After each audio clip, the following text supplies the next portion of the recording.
Hello అందరికీ welcome back to Dolly dumplings. ఇవాళ recipe వచ్చేసి పెసరపప్పుతో పప్పుచారుని ఎలా చేసుకోవాలో ప్రాసెస్ చూసేద్దాము. చాలామంది కందిపప్పుతో చేస్తూ ఉంటారు కదా, ఓసారి పెసరపప్పుతో కూడా ట్రై చేసి చూడండి, చాలా బాగుంటుంది. అలాగే సమ్మర్ వచ్చేస్తుంది కదండి, పెసరపప్పు ఒంటికి చాలా చలువ చేస్తుంది. ఇప్పుడు ఈ పప్పుచారుని ఎలా చేసుకోవాలో ప్రాసెస్ చూసేద్దాము. దీనికోసం ముందుగా స్టవ్ ఆన్ చేసుకొని ఒక గిన్నెని పెట్టుకొని ఇందులో ఒక గ్లాసు పెసరపప్పును వేసుకొని మంటని లో టు మీడియం ఫ్లేమ్లోకి అడ్జస్ట్ చేసుకుంటూ ఈ పెసరపప్పులో నుంచి పచ్చివాసన పోయి లైట్గా కలర్ చేంజ్ అయ్యే వరకు వేపుకోవాలండి. ఇలా వేపుకొని పప్పుచారు చేసుకోవడం వల్ల టేస్ట్ అయితే చాలా బాగుంటుంది. చూడండి, ఇలా వేగిన తర్వాత స్టవ్ ఆఫ్ చేసేసుకొని ఈ పప్పులో వాటర్ని పోసుకొని ఒక 2-3 సార్లు శుభ్రంగా పప్పుని వాష్ చేసుకొని వాటర్ని వంపేసి ఇందులో ఒక 3 గ్లాసుల వరకు వాటర్ని వేసుకోవాలి. ఇప్పుడు ఇందులో 4 లేదా 5 సన్నగా కట్ చేసుకున్న పచ్చిమిర్చిని వేసుకోవాలి. అలాగే 2 చిన్న సైజు టమోటాలని కట్ చేసి వేసుకొని స్టవ్ ఆన్ చేసుకొని స్టవ్ మీద పెట్టుకొని ఈ పప్పుని ఉడికించుకోవాలి. పప్పు ఉడికేలోగా మరో గిన్నెని తీసుకొని ఇందులో ఒక చిన్న సైజు ఉసిరికాయ అంత చింతపండుని వేసుకోవాలి. చూడండి, మీరు తినేదాన్ని బట్టి చింతపండుని వేసుకోండి. చింతపండు మరీ ఎక్కువైనా పప్పుచారు అనేది పుల్లగా ఉంటుంది, అంత బాగోదండి. ఇలా నానిన తర్వాత ఇందులో నుంచి చింతపండు పులుసు తీసుకొని పక్క పెట్టుకోవాలి. అలాగే మధ్యలో మూత తీసుకుంటూ ఈ పప్పుని ఉడికించుకోవాలండి.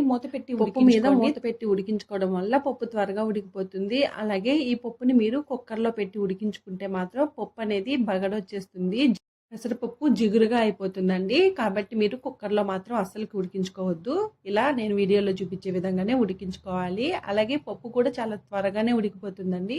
ఇక్కడ చూడండి, పప్పు అనేది ఒక 80% ఉడికిన తర్వాత ఇప్పుడు ఇందులో ఒక 1/2 టేబుల్ స్పూన్ మెత్తగా అయ్యే వరకు ఉడికించుకోవాలి. అలాగే పప్పు ఉడికేలోపు మీకు వాటర్ అనేది ఇంకిపోతే ఇందులో మరో గ్లాస్ వరకు వాటర్ని యాడ్ చేసుకోండి. చూడండి, ఇక్కడ నాకైతే పప్పు మెత్తగా ఉడికిపోయిందండి. ఇప్పుడు స్టవ్ ఆఫ్ చేసేసుకొని ఇది కాస్త చల్లారిన తర్వాత పప్పు గుత్తుతో నేను ఇక్కడ వీడియో క్లిప్లో చూపించే విధంగా మెత్తగా ఎనుపుకోవాలి. ఇలా పప్పుని మెత్తగా ఎనుపుకున్న తర్వాత ఇప్పుడు ఇందులో మనం ముందుగా తీసి ఉంచుకున్న చింతపండు పులుసుని వేసుకోవాలి. అలాగే ఇందులో 1 టేబుల్ స్పూన్ వరకు కారం పొడి, అలాగే 1/2 టేబుల్ స్పూన్ ధనియాల పొడిని వేసుకోవాలి. ఇవి 2 ఆప్షనల్ అండి. ఇవి 2 వేగిపోయినా కానీ పప్పుచారు బాగుంటుంది. ఇది వేసినా కానీ టేస్ట్ అనేది ఇంకా బాగుంటుంది. ఓసారి ఇలా కూడా ట్రై చేసి చూడండి, చాలా బాగుంటుంది. ఇప్పుడు ఇందులో కొద్దిగా వాటర్ని యాడ్ చేసుకొని పప్పుచారు మీకు ఏ విధంగా కావాలో ఆ కన్సిస్టెన్సీలోకి అడ్జస్ట్ చేసుకోవాలి. అలాగే ఇందులో 1 టేబుల్ స్పూన్ వరకు సాల్ట్ని వేసుకొని పక్క పెట్టుకోవాలి. ఇప్పుడు పోపు వేసుకోవడం కోసం స్టవ్ ఆన్ చేసుకొని కడాయిని పెట్టుకొని ఇందులో 2 టేబుల్ స్పూన్ల వరకు ఆయిల్ని వేసుకోవాలి. ఆయిల్ వేడైన తర్వాత ఇందులో ఒక 1/2 టేబుల్ స్పూన్ మెంతులు, అలాగే 1/2 టేబుల్ స్పూన్ ఆవాలు, 1/2 టేబుల్ స్పూన్ జీలకర్ర వేసుకొని కాస్త చిటపటలాడిన తర్వాత సన్నగా కట్ చేసుకున్న ఆనియన్ తరకు 2 ఎండుమిరపకాయలను కూడా వేసుకోవాలి. అలాగే ఇందులో ఒక 5-6 వెల్లుల్లి రెబ్బలను కూడా దంచి వేసుకొని ఇవి లైట్గా కలర్ చేంజ్ అయ్యే వరకు మధ్యలో కలుపుతూ వేపుకోవాలి. ఇందులోనే ఒక 2 రెమ్మల కరివేపాకును కూడా వేసుకొని వేపుకోవాలి. అలాగే ఆనియన్స్ని మీరు పప్పులో ఉడికించుకునే దానికన్నా ఇలా వేపుకొని పోపు వేసుకోవడం వల్ల టేస్ట్ అయితే పప్పుచారుకి చాలా బాగుంటుందండి. చూడండి, ఇలా వేగిన తర్వాత ఇప్పుడు ఇందులో ఒక 1/2 టేబుల్ స్పూన్ వరకు ఇంగువ పొడిని వేసుకోవాలి. ఇంగువ పొడిని వేసుకోవడం వల్ల పప్పుచారుకి మంచి ఫ్లేవర్ యాడ్ అవుతుందండి. ఇప్పుడు ఒకసారి బాగా కలుపుకొని ఈ పోపుని మనం ముందుగా పప్పుచారుని మిక్స్ చేసి పెట్టుకున్నాం కదా, అందులో వేసుకోవాలి. అలాగే ఇప్పుడు మంటని మీడియం ఫ్లేమ్లో ఉంచి ఈ పప్పుచారుని బాగా ఉడికించుకోవాలండి.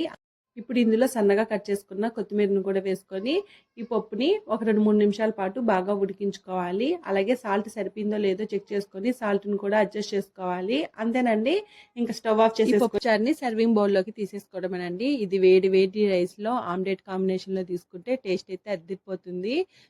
చూసారు కదండి, పప్పుచారుని పెసరపప్పుతో ఎలా చేసుకోవాలో ప్రాసెస్ ఏందో. ఈ వీడియో మీకు నచ్చితే లైక్ చేయండి, షేర్ చేయండి, కామెంట్ చేయండి. అలాగే మరిన్ని రెసిపీస్ కోసం మన ఛానల్ని సబ్స్క్రైబ్ చేసుకొని నోటిఫికేషన్ సింబల్ని ఆన్ చేయండి.